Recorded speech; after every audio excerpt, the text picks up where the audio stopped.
চিন্তিত মনে হচ্ছে ম্যাডামকে। কি হয়েছে? ওটা আজকে 3টার সময়, হাতে তো মাত্র 24 ঘন্টা।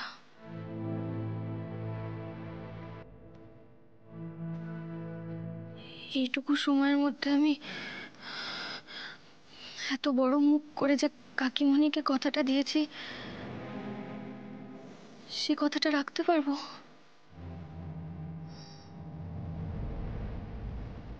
গত বছর 15ই আগস্ট ওই দিনই আমি প্রথমবার জানতে পেরেছিলাম যে আমার বাবার মৃত্যুটা স্বাভাবিক নয়,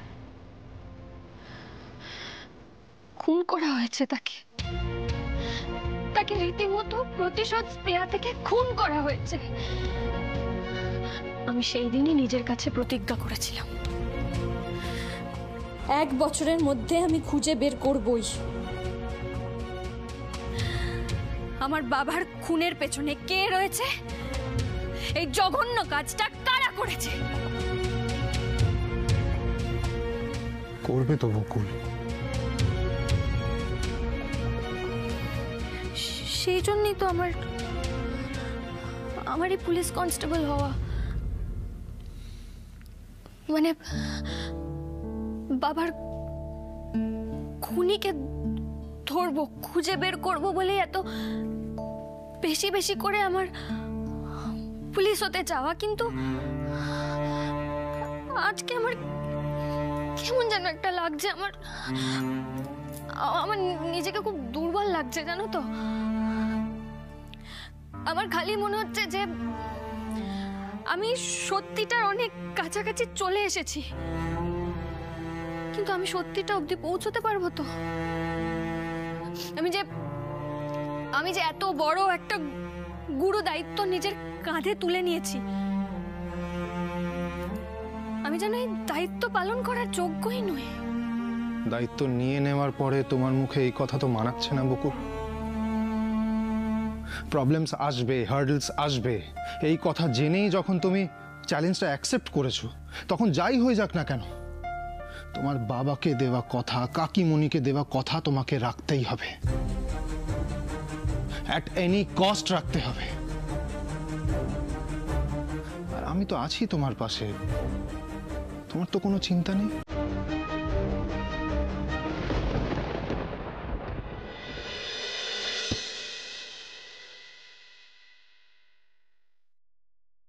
বকুল, এমন তো না যে আমরা অন্ধকারে হাতড়াচ্ছি। আমরা আমাদের অনেক প্রশ্নের উত্তর পেয়েছি।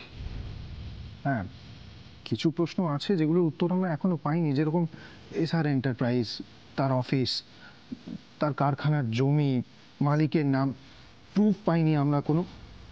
কিন্তু আমার মনে হয় এইসব প্রশ্নের উত্তর পাওয়া কিন্তু অসম্ভব কিছু নয়। মাত্র একটা দিন,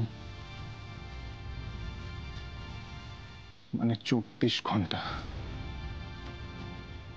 এই 24 ঘন্টার প্রত্যেকটা মুহূর্ত আমরা যদি কাজে লাগাই, তাহলে কিছু না কিছু একটা খুঁজে তো পাবোই, আর পেতেই হবে।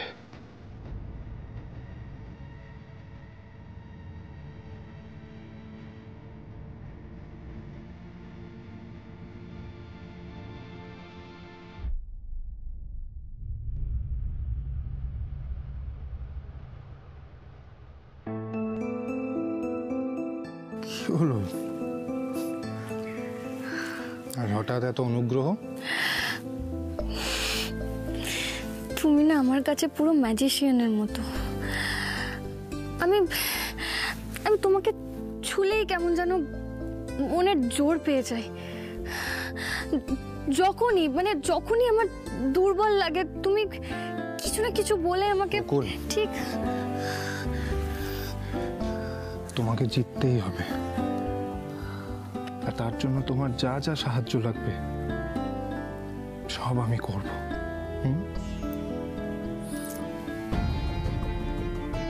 এসআর এন্টারপ্রাইজের অ্যাড্রেসটা তো পেয়েছি, আজ আমি নিজে গিয়ে দেখব। বকুল, তুমি সবটা একবার অগ্নিজিৎ বাবুকে বলে রেখো তো, প্রয়োজনে তোমাকেও বেরোতে হতে পারে।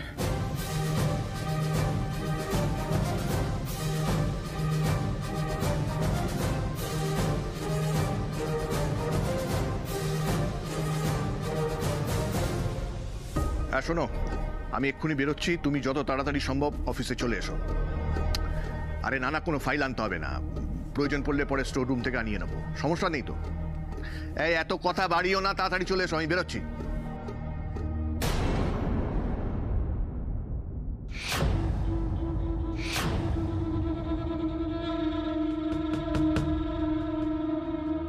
বেরোচ্ছ কোথাও?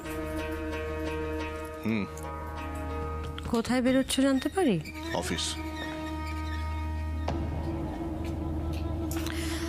বাড়ির ব্যবসা তুমি ছেড়ে দিয়েছো যতদূর আমি জানি।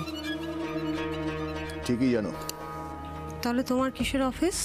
এই এত প্রশ্ন করো না, উত্তর দিতে বাধ্য নই। দাদার কোম্পানি ছেড়ে দিয়েছি বলে কি সারা জীবন ঘরে বসে থাকবো, সেটা চাইছো? অফিস যাচ্ছি। এসআর এন্টারপ্রাইজ তোমার কোম্পানি। ঋষি বকুলকে বলে দিয়েছি।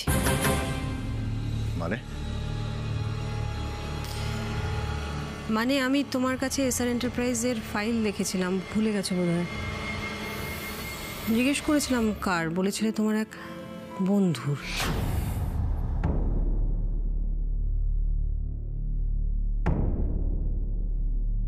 মনে পড়ে? আলমারি গোছাচ্ছিলাম সেদিন, তোমার জামা কাপড়ের মধ্যে এটা পেলাম। এসআর এন্টারপ্রাইজ, এটা আমি আমার বন্ধুর কোম্পানি রাগিনী। তুমি আমার কাছ থেকে অনেক কিছু লুকোও সমর, আমি লুকোতে চাই না, কারণ আমি এখনো আমাদের সম্পর্কের মধ্যে একটা স্বচ্ছতা আশা করি।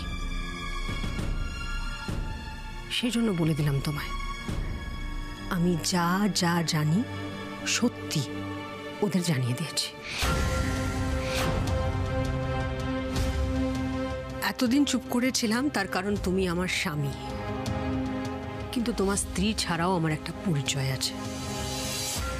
আমি বাড়ির বউ, এই ফ্যামিলির একজন সদস্য। কিছু দায়বদ্ধতা আছে তো সবার প্রতি, তাই সত্যিটা জানিয়ে দিয়েছি। তোমার যদি মনে হয় যে তোমারও কিছু দায়বদ্ধতা এখনো বাকি আছে, তাহলে নিজে মুখে সবাইকে সত্যিটা জানিয়ে দাও, যতটা পারো। হয়তো ক্ষমা করে দেবে সবাই। সত্যিটা আবার কি? হ্যাঁ, মিথ্যে বলছি আমি? ক্ষমা কে করবে? ক্ষমা হয়তো কেউ করবে না।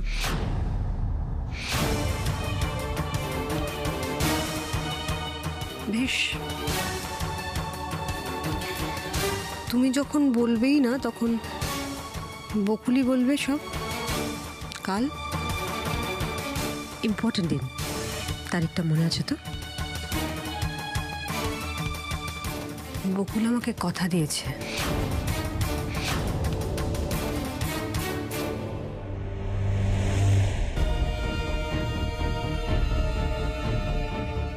বকুলরা জেনে গেছে এসআর এন্টারপ্রাইজ আমার। ও গড, তাহলে তোরা অলরেডি খোঁজ খবর শুরু করে দিয়েছে।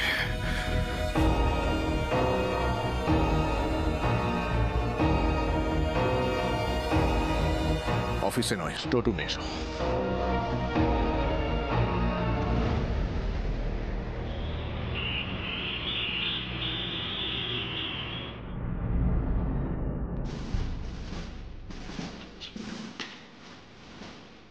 Report time. তাড়াতাড়ি এসে ভালোই করেছে বকুল। মন্টু আজ লিভে আছে। মানে আগামীকাল যা যা অনুষ্ঠান হবে তার সব দায়িত্ব তোমাকেই নিতে হবে। Okay sir. ও, কি প্রোগ্রাম হবে? শুরুতেই যেরকম ফ্ল্যাগ হোস্টিং হয় সেটা তো হবেই। অনারেবল কিছু অফিসার্স আসবেন, কিছু সিঙ্গার্স থাকবে। আমাদের থানার মাঠে ছোট করে অনুষ্ঠানটা হবে। এই টোটালটা তোমাকে কোঅর্ডিনেট করতে হবে। কে কখন আসবে, কাকে কোথায় গাড়ি পাঠাতে হবে, programme schedule, everything. Okay? Okay sir. বলছি প্রোগ্রামের লিস্ট, গেস্ট লিস্ট, এগুলো আমি কোথায় পাবো? বিশ্বাসের সাথে কথা বলে নাও, মন্টু ওকে বলে গেছে কোথায় কি লিস্ট থাকবে। ওকে স্যার। ওকে। বকুল, কাজে যেন কোনো ভুল না হয়, থানার সম্মান যেন অক্ষুণ্ণ থাকে। আপনি নিশ্চিন্তে থাকুন স্যার, কোনো ভুল হবে না। গুড, তাড়াতাড়ি কাজে লেগে পড়ো, বাকিরা তোমাকে সাহায্য করবে। Okay sir. ওকে।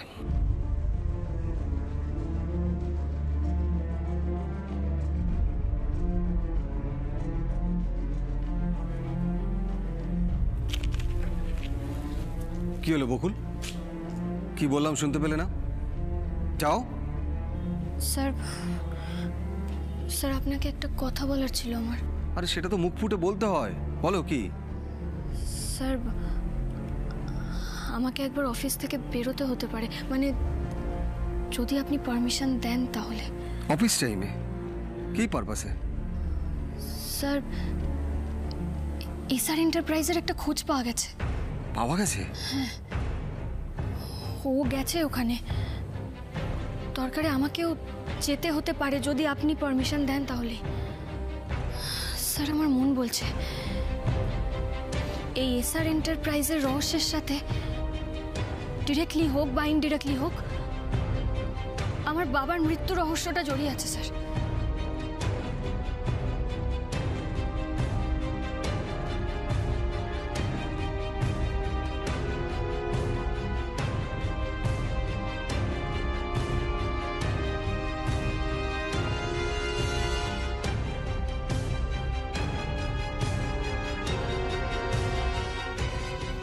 ওকে।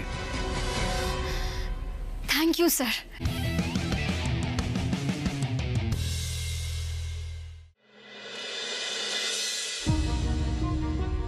দাদা, হ্যাঁ বলুন। বলছি এই অফিসটা মানে এসআর এন্টারপ্রাইজ, এটা কোথায় একটু বলতে পারবেন? এসআর এন্টারপ্রাইজ, হ্যাঁ মনে পড়েছে, এসআর এন্টারপ্রাইজ তো? হ্যাঁ হ্যাঁ, আপনি সামনে যে বিল্ডিংটা দেখছেন, ওইটা? হ্যাঁ ওই বিল্ডিংটা আপনি একটু খোঁজ নিয়ে দেখুন, ওটা হতে পারে। Okay okay, thank you, thank you so thank much. You.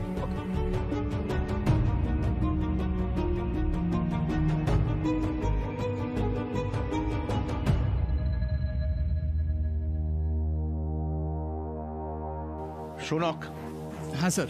তাড়াতাড়ি এসো, অনেক কাজ আছে। কিন্তু স্যার, আজকে অফিসে না ডেকে সোজা স্টোর রুমে আসতে বললেন, কয়েকটা মিটিং ছিল না আজ স্যার? সব বলছি, তার আগে বলো পুরনো অফিসে এসআর এন্টারপ্রাইজের কোনো কাগজ পড়ে নেই তো?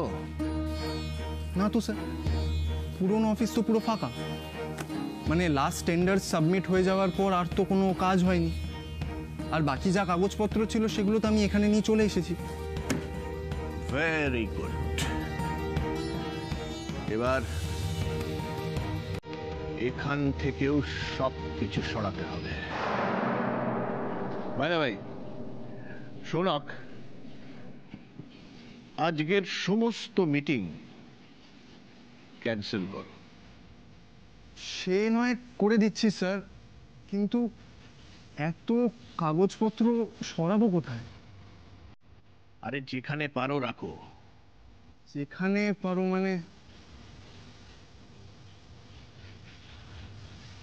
সরি স্যার, আসলে বুঝতে পারলাম না তো, মানে নতুন অফিসে তো খালি ইটটুকুই পোতা হয়েছে, সেখানে এত শোনক, দরকার হলে সবকিছু পুড়িয়ে ফেলবে। ওকে? পুড়িয়ে ফেলবে? হ্যাঁ, পুড়িয়ে ফেলবে।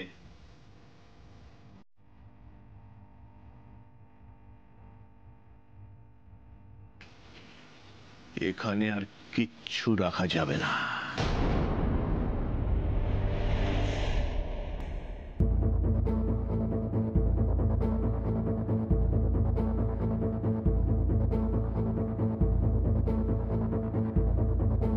কি ব্যাপার, কাকে চাই?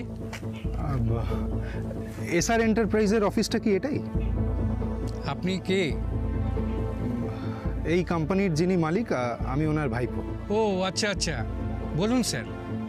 আসলে একটা জরুরি ফাইল দেওয়ার ছিল আমার কাকুমণিকে, তাই আমি। কিন্তু স্যার এখানে তো কিছুই নেই, এখানকার অফিস তো বেশ কিছুদিন হলো উঠে গেছে। উঠে গেছে? হ্যাঁ স্যার, মাঝে মাঝে দু একটা মিটিং হয়। শুনেছিলাম বারাসাতের দিকে নাকি একটা কনস্ট্রাকশন হবে, তাই এখানকার কাজ আপাতত বন্ধ। সে কি? হ্যাঁ স্যার, তাও তো বেশ কয়েক মাস হয়ে গেল। আপনি জানেন না? না, আসলে আমার কাকুমণি আমাকে এখানে আসতে বলেছিল। It's okay, thank you. এক মিনিট স্যার। হ্যাঁ বলুন। আমার মনে হয় স্যার আপনাকে স্টোর রুমে আসতে বলেছিলেন, আপনি ভুল করে এখানে চলে এসেছেন। Store room? হ্যাঁ স্যার, এই তো পরের লেনটাতেই।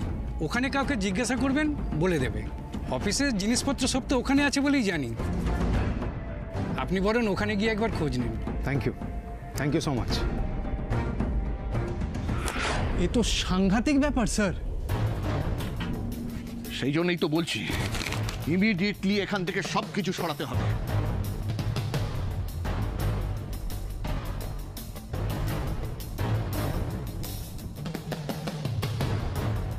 আচ্ছা স্যার, বলছিলাম রজতাবু বাবুকে একবার ফোন করলে হয় না? মানে কেন? মানে উনি যদি একটু হেল্প করতে পারেন। Shut up! বোকার মতন কথা বলো না। রজতাবু রক্ষিত আমাকে হেল্প করবে না, উল্টে আমার পরিস্থিতির কথা জানতে পারলে আমার আরো ক্ষতি করার চেষ্টা করবে।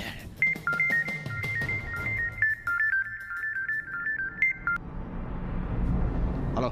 হ্যালো স্যার, আপনাদের অফিসের সিকিউরিটি গার্ড বলছি। আরে তুমি আবার এখন ফোন করলে কেন? স্যার আপনার ভাইপো এখানে এসেছিলেন। কি বললে? ভাইপো? আমার ভাইপো এসেছিল? আপনি নাকি কি সব ফাইল দেবেন বলে ডেকে পাঠিয়েছিলেন।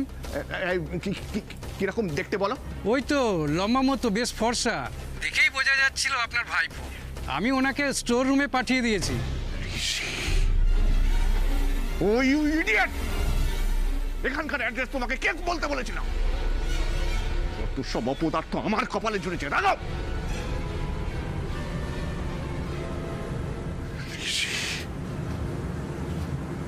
ঋষি পৌঁছে গেছে এখানে।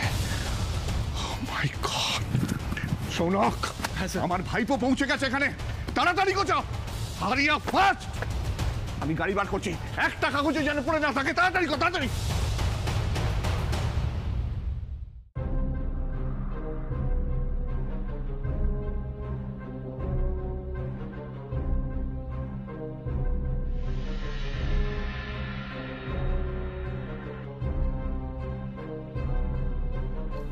খুব চালাক হয়েছ তোমরা। এসআর এন্টারপ্রাইজের অফিস ঠিক খুঁজে বার করেছে বকুলের চামচা।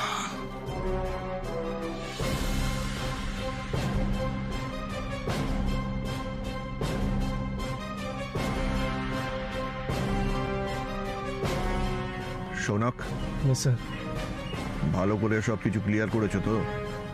কারণ আমার এই ভাইপোটি আবার। হ্যাঁ হ্যাঁ স্যার, পুরো। কোনো কাগজপত্র পড়ে নেই তো? কোনো সম্ভাবনাই নেই স্যার, আমি একেবারে ঝড়ের গতিতে সব পরিষ্কার করে দিয়েছি।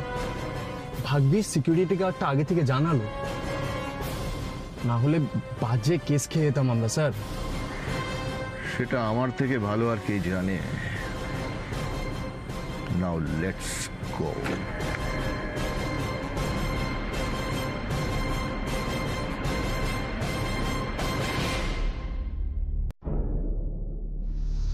দেখে তো মনে হচ্ছে কেউ নেই।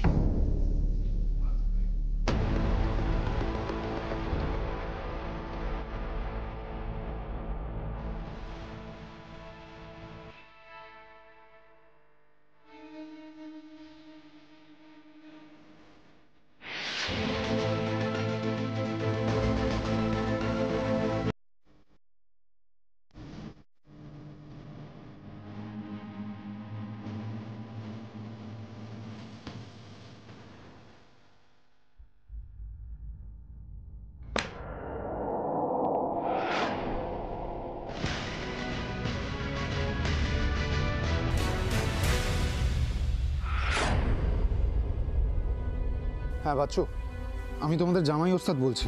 আমায় ওস্তাদ, কেমন আছো? হ্যাঁ ভালো আছি। আচ্ছা, তোমরা যেখানে গেছিলে সেখান থেকে কি ফিরে এসছো?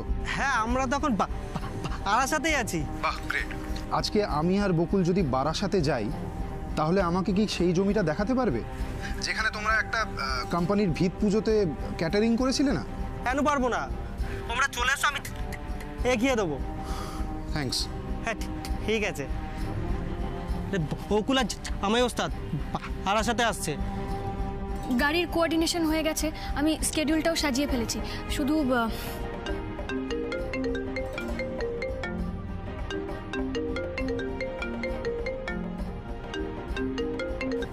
হ্যালো বকুল, আমাদেরকে বারাসাত যেতে হবে এক্ষুনি।